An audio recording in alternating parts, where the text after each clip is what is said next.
What's up, gamers? What's up, YouTube? My name is Marl, and welcome to my Great White Sharks Sailing Combat Guide for Old School RuneScape.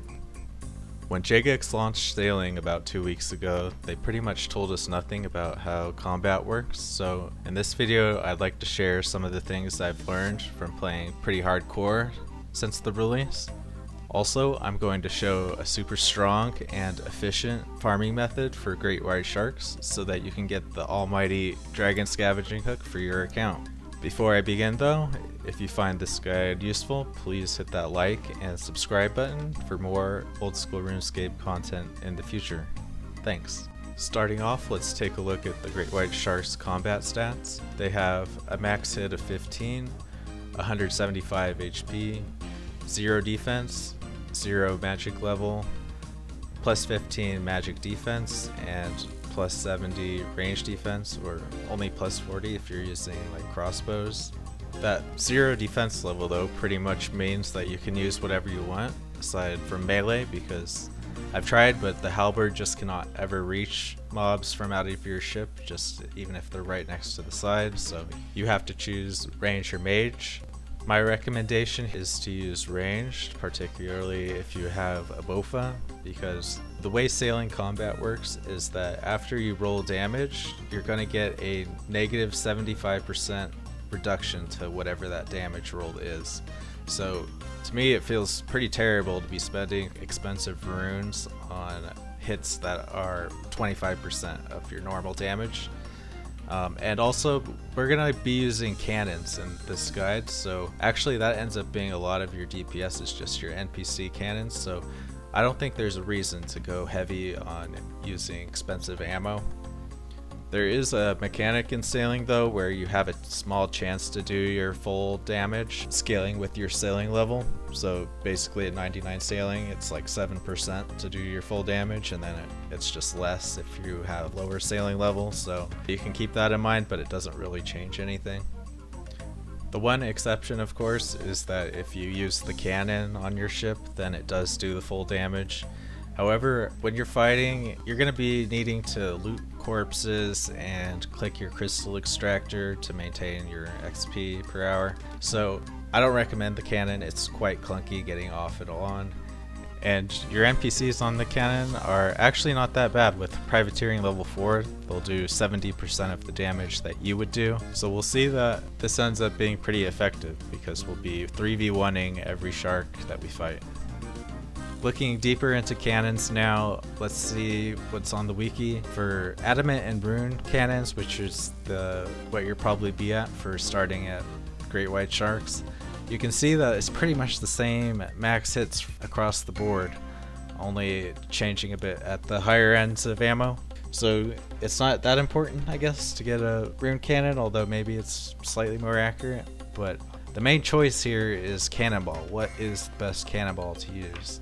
And pulling up the price chart below, I think it's pretty obvious, and that is the bronze cannonball. That's right.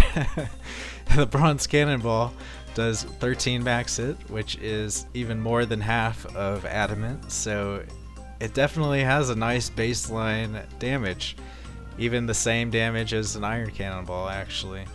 And are you really gonna spend like magnitudes more GP for like very small increases to that damage? So I think bronze cannonballs are the absolute winner here. Like, you can buy 10,000 for less than 100k currently, and yeah, that's what I'm going to use in the video, and it works really nicely.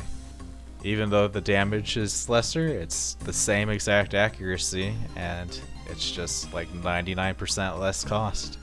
Tagging along with this, I'll just show the chart for the keel part of your ship, which is the most important part for combat defensively, and the main thing is just the armor. So this is really important because for every 100 armor that your ship has, that's -1 damage you're taking. So getting that rune keel is a big deal because that's -8 from the shark's attack. So going from a max hit of 15 to a 7, you'll be using a lot less repair kits, so making this even more sustainable. Alright, let's jump into some gameplay I recorded of me going on a trip to the Great Whites for a bounty task, which I'll talk more about later. But Just showing I like to use the lunar island to bank and dock my ship. The place we're gonna go is just southwest of the island. I found a really nice spot where we can set up for really efficient killing. And for the loadout, I'm bringing the Bofa as I suggested, and just as much range strength gear as I can. If not range strength, then probably stack prayer, just to extend the length of like your Deadeye or Rigger prayer. Although I wouldn't bring prayer pods just because there is that like negative 75% damage reduction we're facing, so you would only get like one max hit from Rigger, so not really worth it. Plus we're not going to have 100% uptime on the mobs because we'll be doing other things in the ship. So just bring a range potion and repair kits. Either teak or mahogany are probably going to be the most cost effective, and there's not that much pressure to like repair quickly. Otherwise, if you're doing bounty tasks, your captain's log, coins and teleports for chartering, cannonballs, and runes for alking because these drop a lot of alks. Alright, so once we arrive and we're in view of our tiles on the floor, we can start lining up our ship, and this is a really important thing that's kind of weird, but so the way tiles work when you're sailing is that unlike on land, tiles are actually split into fourths. So your ship can be like in the center of a tile, it can be in a quarter of the tile, it can be in 3/4 of the tile, or it can be on the edge of a tile. So it actually matters what alignment you have within a tile in the aspect of lining up mobs to be directly in front of you. So what I found is that you want to have your helm directly in the center of tiles. So it can be a bit tricky to line these up at first, but the best method I found was to put your ship into reverse and then slowly adjust your helm to the side and then back straight until you are centered within a tile. Alright, with that out of the way, we can get into the actual combat, but first get off the helm. You can put your crew member on instead. For these tasks, like either use the elf girl or ex-captain for the helm, and then you want Jittery Jim and or Master Olga for the cannons because they have the privateering level 4. And yeah, using the tiles I have, the shark should line up directly in front of your boat, and this has two great benefits. First, the bow of your ship actually creates a safe spot until you start attacking, where the sharks won't hit you because of that distance the front of your boat makes with their hitbox. And then when they're directly in front of you, both your cannons will hit them, as you see here. So we're getting some massive DPS off, and while this is happening, we can start harvesting them. Typically, like when I attack, you want to wait until the next one is in front of the boat, then you hit attack on it, and then you harvest the dead one. And then between that, you can harvest your crystal extractor. The way these attack faster than you can actually harvest from it. However, if you click it like a tick before the hit splat appears, you can harvest it in the middle of combat. It's a little tricky, so you can also just harvest it between kills, but it is possible to harvest it during kills. You just gotta time it where you click like right before the hit splat appears with these sharks. And yeah, this is how it goes. It's really chill. You don't have to micro your ship. You don't have to be exactly in these tiles, I think, but these are just the ones I discovered. And you can move either forward more if you need to aggro them. Like sometimes if I'm further back, I don't aggro them as consistently, but sometimes if I move forward, then I aggro too many. But so yeah, just adjust. You can just go forward and back. You don't need to do any turns, which is pretty annoying to do. So I find this super chill. And as you see, like the sharks they line up. It's pretty awesome that you never really have to attack them two at a time here, because they do some DPS, but one at a time it's very manageable where you're using like 1 or 2 repair kits and kill. And yeah, if you ever do get one on the side where 2 are attacking you at the same time, all you gotta do is like back up and eventually they will line up again one by one. There is actually another trick you can do too if they're ever like stacked one behind the other in front of you. They body block each other, so you just move your ship forward on top of the one in front of you, and he'll stop attacking because you'll be on top of him. So that's a way to take 0 damage if that occurs, but usually it doesn't. But if you ever see it, then yeah, you can do that for even more efficiency.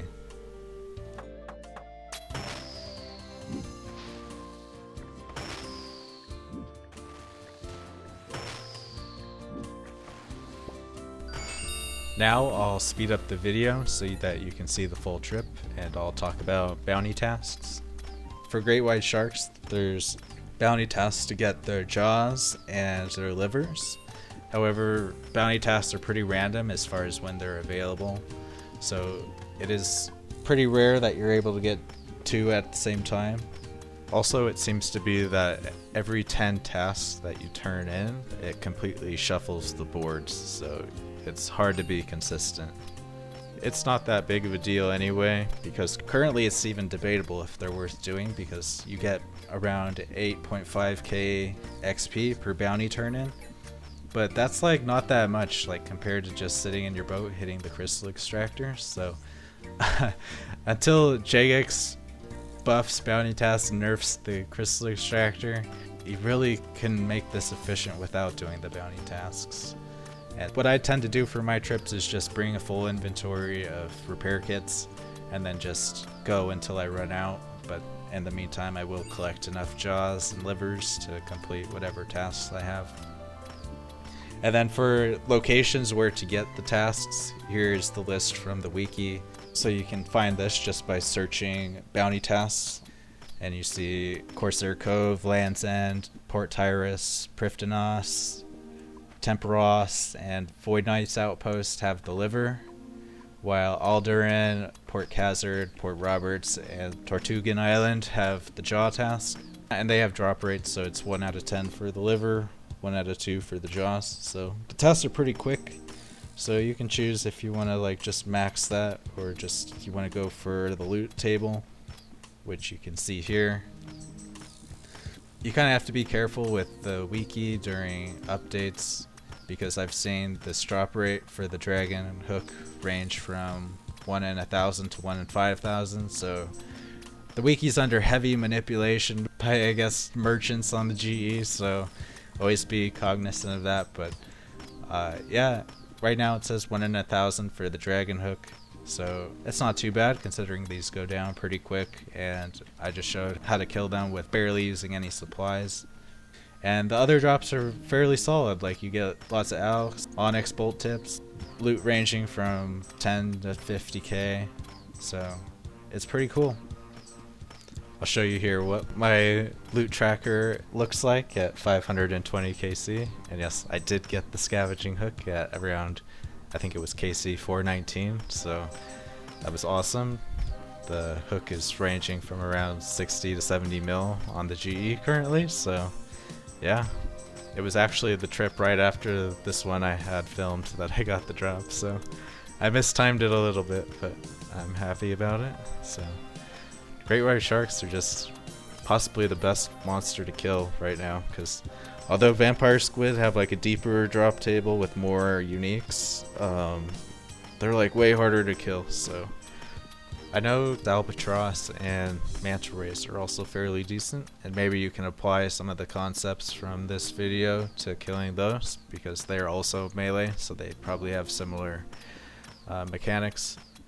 And so the main things are just like facing your boat due west or due east, and using your bow to safe spot, and just lining them up for your cannons, and then figuring out the alignment to have on tiles, so that you don't need to micro your ship to use both cannons. But yeah, if you find this helpful, leave a like, drop a comment, hit that subscribe button, and I'll be sure to release more guides in the future. You can also join me in my streams, which I do fairly regularly on YouTube and Twitch. Links to that can be found in the description of this video, as well as the tiles that I used. Here's to hoping that JX does not completely blow up the combat system so I don't have to redo this guide, but otherwise, good luck, take care, and see you in the next one.